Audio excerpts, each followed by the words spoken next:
អាយុទៅប៉ុណ្ណឹងសោះមានប្រងចាំអេអញជឿថានាងខកខ្លួនតាមរៀនទី9ណាឥឡូវទី11ហើយច្បាស់ណាលក់ខ្លួនហើយថាមិញឃើញថាគ្នាជាមួយពូណែ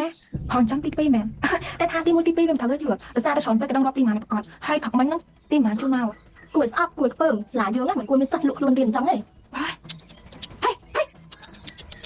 ណែអញថាណាស់កែណែចង់មានរឿងមែននាងលក់ខ្លួន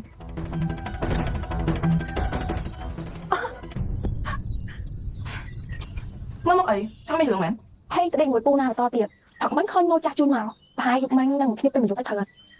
អើយនាងអានេះគេមិនថាសិភៅមកក្បាលទេណាគេហៅថាក្បាលមួយសិភៅច្រើនជាងញ៉ានាងអញហ៊ានបាត់ហ៊ានទៅបាត់មាត់យើងអញណាបើប៉ះយើងស្លាំងខានទេស្លាប់មកយើស្លាប់មិនវិញនេះអញចាំបើខ្លះដល់នេះចាំចូលតែពីតែ3ហ្នឹងមកណាយើងពេលនេះមកនេះគួរតែយកសំដីដែរពួកនេះប្រាប់យើងយកមកប្រើប្រាស់ជាមួយនឹងពួកមាត់ឆ្កែដូចជាពួកឯងហ្នឹងនិយាយលក់ខ្លួនមកกับភ្លៀងហ្នឹងណាពីបាត់បែរថ្ងៃបាយយើងហើយមកกับភ្លៀងនេះទៀតសឹកតែពីឯងណាតែមករបស់យើងមកយាយប្រាប់ថាបើសិនជាគេជេរយើងត្រូវតែជេរគេត្រឡប់ទៅវិញមិនចាំបាច់ប្រាប់អំពើហិង្សាទេតែបើសិនជាគេហ៊ានប្រាប់អំពើហិង្សាជាមួយនឹងយើងក៏គួរតែ